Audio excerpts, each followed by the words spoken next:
Hi students, I am Muzir. You are watching my channel Muzir's Chemistry.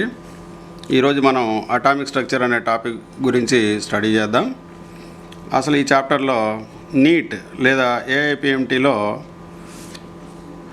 A topic నుండి ఎక్కువగా questions అడిగి ఉన్నారు అనేది మనం గమనించినట్లయితే బోర్స్ థియరీ అనేటటువంటి టాపిక్ నుండి గత 30 ఇయర్స్గా 12 క్వశ్చన్స్ అడిగి ఉన్నారు. క్వాంటమ్ నెంబర్స్ నుంచి 18 క్వశ్చన్స్, అలాగే హైసెన్బర్గ్ అన్సర్టెనిటీ ప్రిన్సిపల్ నుండి 7, ఎలక్ట్రానిక్ కాన్ఫిగరేషన్స్ నుంచి 7 క్వశ్చన్స్, ఆబో ప్రిన్సిపల్ నుంచి 3 క్వశ్చన్స్, అలాగే ఎనర్జీ క్యాలిక్యులేషన్స్ నుంచి 5 questions, D Broglie's wave equation నుంచి 4 క్వశ్చన్స్, షేప్స్ ఆఫ్ ఆర్బిటాల్స్ నుండి 3 క్వశ్చన్స్, అలాగే సోమర్ఫెల్డ్ మోడల్ నుండి 1 క్వశ్చన్, హుండ్స్ రూల్ నుండి 1 క్వశ్చన్ అడగటం జరిగింది. దీన్ని గమనించినట్లయితే మనకు ఒక విషయం తెలుస్తుంది. ఎక్కువగా బోర్స్ థియరీ నుండి అలాగే క్వాంటమ్ నంబర్స్ నుంచి ఎక్కువగా క్వశ్చన్స్ అడుగుతూ ఉన్నారు అని చెప్పి మనకు అర్థమవుతుంది. ఈ రెండు టాపిక్స్ మీద ఎక్కువగా కాన్సన్ట్రేట్ చేయాల్సిన అవసరం ఎంతైనా ఉంది.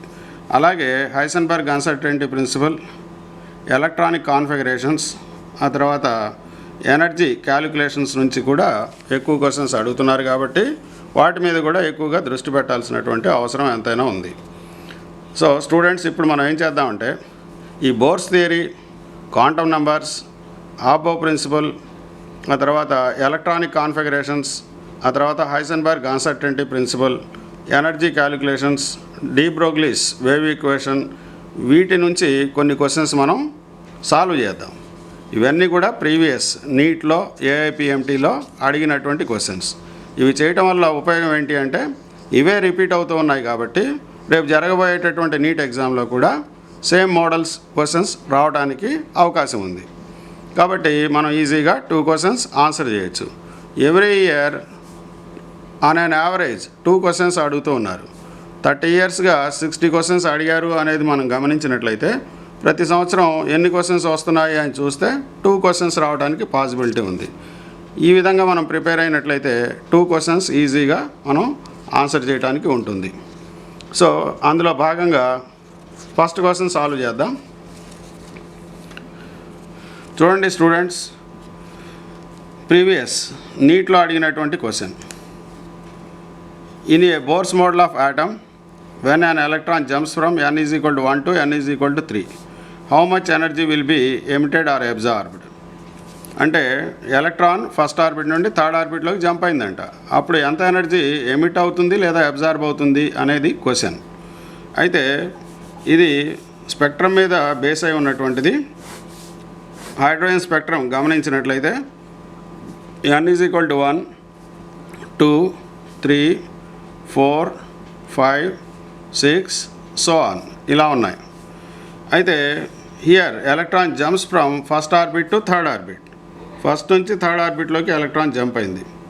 అంటే లోవర్ టు హయ్యర్ అంటే energy is absorbed according to Bohr's theory కదా.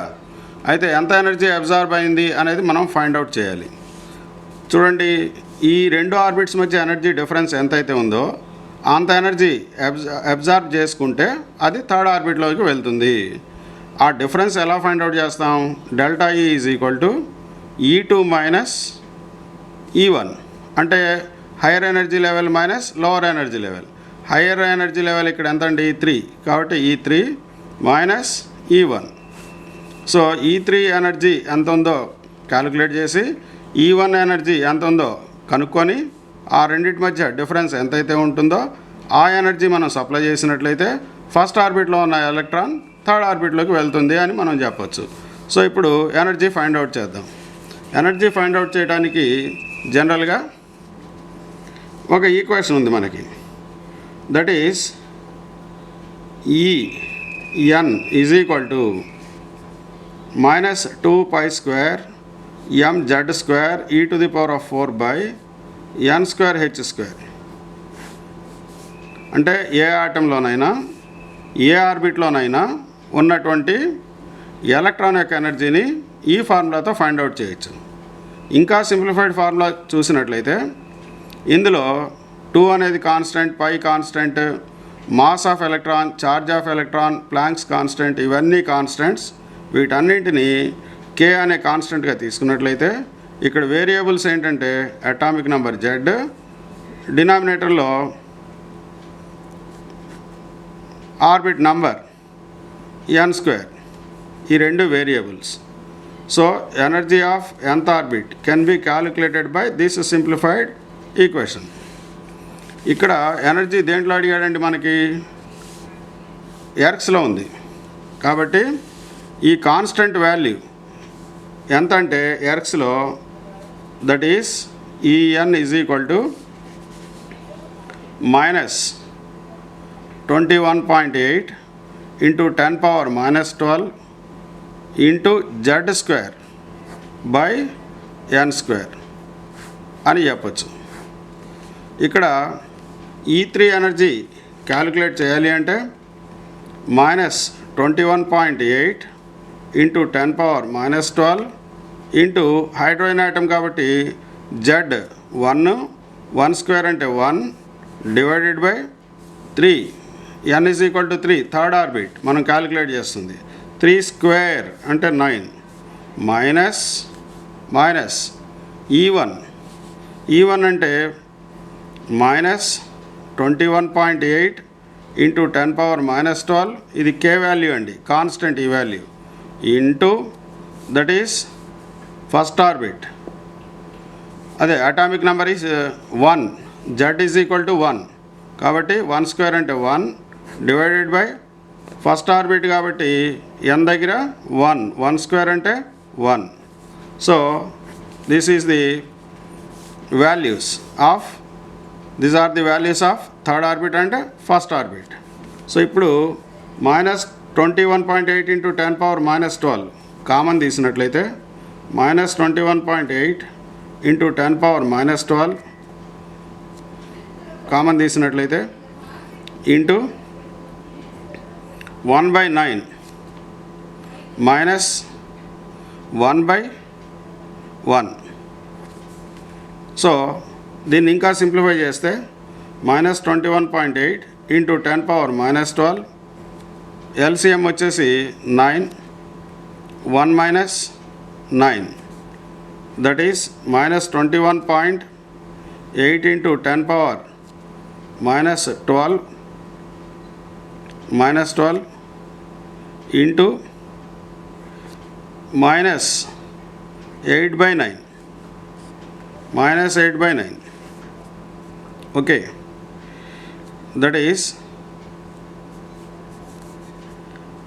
8/9 అంటే చూద్దాం 0.9 అంటే 0, 9 81 అంటే అప్రాక్సిమేట్లీ 9 టైమ్స్ అంటే -21.8 ఇంటూ 10⁻⁻12 ఇంటూ మైనస్ ఉంది కాబట్టి 0.9 అంటే 21.8ని 0.9తో మల్టిప్లై చేస్తున్నాం అంటే మైనస్ ఇంటూ మైనస్ ప్లస్ అయిపోతుంది. వాల్యూ చూద్దాం ఎంత వస్తుందో. 8 9 72, 9 ఒకట్ల 9 7 16, 2 9 18 19.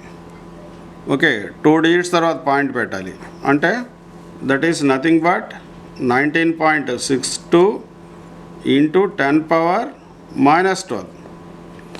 ఇంకా పాయింట్ యువతలు చెప్పినట్లయితే 0.1962 ఇంటూ 10⁻⁻10 ఇయర్స్. ఎక్కడుందో చూడండి ఈ answer. That is 0.1936 into 10⁻⁻10 years. So fourth option is correct one. So students ఇలాగ చేయాల్సి ఉంటుంది. ఎనర్జీ క్యాలిక్యులేట్ చేయడానికి simplest formula -k into Z square by N square. ఇక్కడ కే వాల్యూ మారుతూ ఉంటుంది. ఎర్క్స్లో అయితే 21.8 ఇంటూ 10⁻⁻12, అలాగే జౌల్స్లో అయితే 10⁻⁻19 వస్తుంది. ఇలాగా తీసుకొని మనం చేయాల్సి ఉంటుంది. So this is one of the important models. Next problem చూద్దాం. According to Bohr's theory, which of the following transitions in the hydrogen atom will give rise to the least energetic photon? చూడండి, hydrogen spectrum ఇలా ఉంది. ఈ hydrogen స్పెక్ట్రంలో n is equal to 1 2 3 4 5 6 అనే orbits ఉన్నాయి అని అనుకున్నట్లయితే, సపోజ్ ఇక్కడ చూడండి, ఎలక్ట్రాన్ 6 నుండి 1కి జంప్ అయింది. 6 నుండి 1కి ఎలక్ట్రాన్ జంప్ అయితే మోర్ ఎనర్జీ రిలీజ్డ్. అంటే మోర్ ఎనర్జీ రిలీజ్ అంటే లెస్సర్ వేవ్ లెంత్. అడిగింది ఏంటి ఇక్కడ, will give rise to the least energetic photon. Least energy ఉండాలి అంటే హయ్యెస్ట్ వేవ్ లెంత్ ఉండాలి. Highest wavelength. సో ఎనర్జీకి వేవ్ లెంత్కి రిలేషన్ ఏంటండి, is proportional to 1/λ. As the lambda increases energy decreases, as the lambda decreases energy increases కదా. Least energy ఉండాలి. Least energy ఎక్కడ ఉంటుంది, ఈ రెండింటి మధ్య ఎనర్జీ డిఫరెన్స్ ఎక్కువ కాబట్టి ఎక్కువ ఎనర్జీ ఉన్న ఫోటాన్స్ రిలీజ్ అవుతాయి. n 5 to 4 అన్నాడు, ఇదిగో 5 to 4. కంపారిటివ్లీ దీనికంటే ఇక్కడ ఎనర్జీ తక్కువ కాబట్టి మోర్ వేవ్ లెంత్ ఉన్నది రిలీజ్ అవుతుంది. Less energetic, comparatively less energetic photons released. తర్వాత థర్డ్ చూద్దాం, 6 to 5. ఇక్కడ ఇంకా తక్కువ అండి ఎనర్జీ డిఫరెన్స్, కాబట్టి ఇంకా more wave length energy release అవుతుంది. సో అడిగింది లీస్ట్ ఎనర్జెటిక్ ఎక్కడంటే 6 to 5. Third option is correct one. అదే n 5 to 3 చూద్దాం. 5 to 3 అంటే ఎనర్జీ డిఫరెన్స్ ఎక్కువగానే ఉంది దీంతో కంపేర్ చేస్తే, కాబట్టి ఇక్కడ కొంచెం వేవ్ లెంత్ తక్కువగా ఉన్నదే రిలీజ్ అవుతుంది. కంపారిటివ్లీ ఈ 4 చూసినట్లయితే 5 to 6 లేదా 6 to 5 energy difference is very very less. కాబట్టి లెస్ ఎనర్జెటిక్ ఫోటాన్ పాసిబిలిటీ ఎక్కడ ఉంది అంటే థర్డ్ ఆప్షన్. రైట్ స్టూడెంట్స్, ఇది ఒకటి ఇంపార్టెంట్ మోడల్. నెక్స్ట్ ప్రాబ్లం చూద్దాం. The spectrum of helium is expected to be similar to that. చూడండి, helium spectrum దేనికి ఈక్వల్గా ఉంటుంది, సిమిలర్గా ఉంటుంది అంటే హీలియం అటామిక్ నెంబర్ ఎంత అండి, 2 అంటే 2 ఎలక్ట్రాన్స్. అలాగే సేమ్ నెంబర్ ఆఫ్ ఎలక్ట్రాన్స్ ఎందులో ఉంటాయో ఆ species same type or similar type of స్పెక్ట్రమ్ని ఎగ్జిబిట్ చేస్తుంది.